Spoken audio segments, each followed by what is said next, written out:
Hi மக்களே, எல்லோரும் எப்படி இருக்கீங்க? நல்லா இருக்கீங்களா? நான் மறுபடியும் சுஜிமா வந்திருக்கேன். ஸோ அதுக்கு முன்னாலே எல்லாருக்குமே ஹாப்பி நியூ இயர் விஷஸ், இனிய புத்தாண்டு நல்வாழ்த்துக்கள். கொஞ்சம் லேட்டாக சொல்கிறேன், அவ்வளோதான். கொஞ்சம் கோல்டு, அதனால் வாய்ஸ் கொஞ்சம் அட்ஜஸ்ட் பண்ணிக்கோங்க. இந்த 2024 எல்லாருக்குமே நிச்சயமாகவே நல்ல ஆண்டாக அமையட்டும். நீங்கள் நினச்ச காரியம் எல்லாமே கை கூடும். எல்லாருமே நிச்சயமாகவே நல்லா இருப்போம்னு சொல்லிட்டு வீடியோக்குள்ளே போகலாம். இன்றைக்கி ஹாஃப் கிலோவில் மட்டன் தம் பிரியாணி தான் பார்க்க போகிறோம். ரொம்ப சிம்பிள், சீக்கிரமாகவே செஞ்சிடலாம். ரொம்ப டேஸ்டியாகவும் இருக்கும். ஸோ அதுக்கு முன்னாடியே நம்ம சேனலில் சப்ஸ்கிரைப் பண்ணி வச்சுக்கோங்க. நான் ஹாஃப் கேஜி மட்டன் எடுத்திருக்கேன். நல்லா வாஷ் பண்ணி எடுத்து வச்சுருக்கேன். ஃபஸ்ட்டு ஒரு மிக்ஸி ஜாரில் 50 கிராம் இஞ்சி, 30 கிராம் பூண்டு, 3 ஏலக்காய், ஒரு 4 துண்டு பட்டை, 5 கிராம்பு, கொஞ்சமாக ½ ஸ்பூன் சோம்பு, கொஞ்சமாக தண்ணி விட்டு இதை நல்லா கிரைண்ட் பண்ணி எடுத்துக்கலாம். இப்போ இஞ்சி பூண்டு பேஸ்ட்டு இதில் சேர்த்துட்டு, இது கூடவே 1/4 ஸ்பூன் மஞ்சள் பொடி, தனி மிளகாத்தூள் 1 ஸ்பூன், அரைக்கட்டு புதினா நல்லா பொடியாக நறுக்கி எடுத்திருக்கேன், அரைக்கட்டு கொத்தமல்லி, தயிர் 100 ml தயிர். இது எல்லாமே சேர்த்து இப்போ நம்ம மிக்ஸ் பண்ணி ஓரமாக எடுத்து வச்சிடலாம். இது ஒரு ½ அன் ஹவர் அப்படியே விட்டுருங்க, ஊறட்டும் நல்லா. இப்போ நல்லா கொஞ்சம் பெரிய பாத்திரமாக எடுத்துகிட்டு 100 ml எண்ணெய், கடலை எண்ணெய் நான் சேர்த்துருக்கேன். ஒரு ஸ்பூன் நெய் சேர்த்துட்டு, கொஞ்சம் பட்டை, கிராம்பு, பிரிஞ்சி இலை, கல்பாசி, 4 முந்திரி, ½ ஸ்பூன் சோம்பு எல்லாம் பொரிஞ்சு வந்ததும் வெங்காயம், 2 வெங்காயம் நான் எடுத்திருக்கேன். 2 வெங்காயம், ஒரு 5 பச்சை மிளகா நான் எடுத்திருக்கேன். இப்போ இது நல்லா வதங்கட்டும். இந்த அளவுக்கு பொன்னிறமாக வதங்கினதுக்கு அப்புறமா 2 தக்காளி, மீடியம் சைஸ் தக்காளி 2 தக்காளி, இதையும் நம்ம மிக்ஸ் பண்ணி எடுத்துக்கலாம். இது கூடவே தேவையான அளவு கல் உப்பு சேர்த்து அதையும் நல்லா மிக்ஸ் பண்ணிக்கலாம். இப்போ தக்காளி ஒரு 70% வேகட்டும்.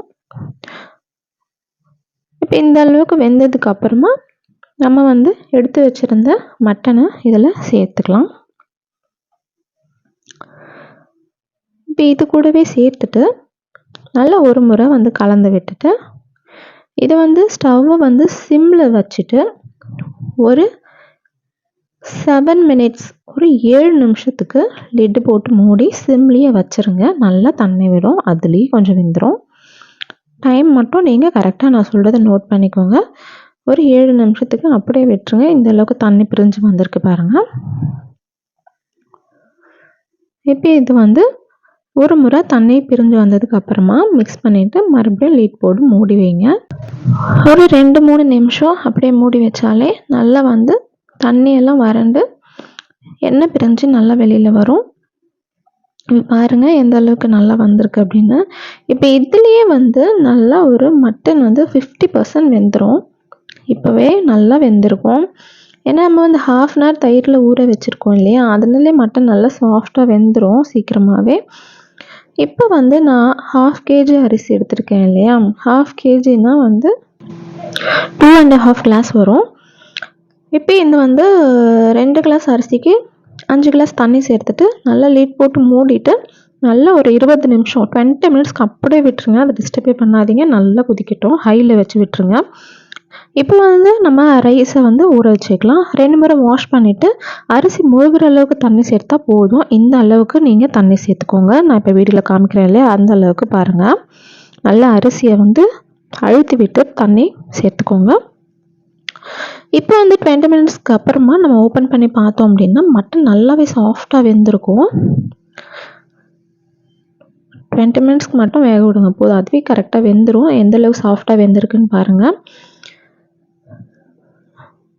இப்போ நம்ம அரிசியை எடுத்து வச்சுக்கலாம். அரிசியை சேர்த்துக்கலாம். அரிசியை சேர்த்துட்டு நல்லா ஒரு ஜென்டலாக மிக்ஸ் மட்டும் பண்ணி விடுங்க.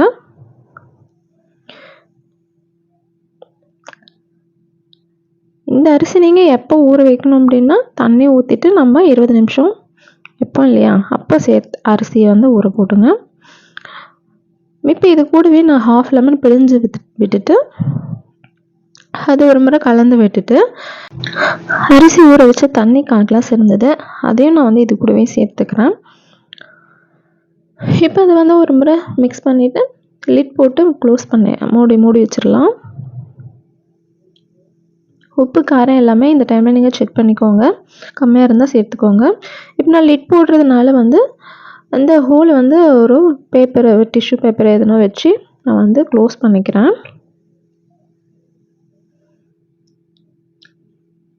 நீங்கள் ஒரு பெரிய தட்டு போடுறீங்க அப்படின்னா நல்லா ஆவி வந்து வெளியே வராத அளவுக்கு நீங்கள் பார்த்துக்கோங்க. இப்போ வந்து இந்த அளவுக்கு வந்து அரிசி, தண்ணி ஈக்குவலாக இருக்கும் பொழுது நம்ம வந்து தம் போட்டுற வேண்டியதுதான். கீழே வந்து ஒரு ஸ்டவ்வில் வந்து கீழே ஒரு தவாவோ இல்லை ஏதாவது ஒரு தட்டோ ஏதோ ஒன்று வச்சுருங்க, பாத்திரத்துக்கு தகுந்த மாதிரி. இப்போ வந்து நான் வந்து லிட் போடுறதுனால லிட் வந்து க்ளோஸ் பண்ணியிருக்கேன். நீங்கள் ஒரு பாத்திரத்தில் சுடு தண்ணி வச்சுட்டு மூடிடுங்க. இல்லை அப்படின்னா பெரிய கல் வச்சுட்டும் நீங்கள் வந்து அப்படியே விட்டுருங்க. ஆவி வந்து வெளியே வராத மாதிரிக்கு பார்த்துக்கோங்க. ஒரு 10 நிமிஷத்துக்கு அப்படியே சிம்மில் வச்சுட்டு தம் போட்டு விட்டுட்டு நீங்கள் ஓப்பன் பண்ணிங்கன்னா இந்த அளவுக்கு அரிசி மலர்ந்து பிரியாணி ரெடி ஆகிடுச்சு. சூப்பராக டேஸ்ட்டாக இருக்கும். நீங்கள் ட்ரை பண்ணி பாருங்கள். நான் இது கூட சிக்கன் கிரேவியும் செஞ்சுருந்தேன். நான் அதோட லிங்க் வந்து டிஸ்கிரிப்ஷனில் வைக்கிறேன். நீங்கள் வேணும்னா செக் பண்ணிக்கோங்க.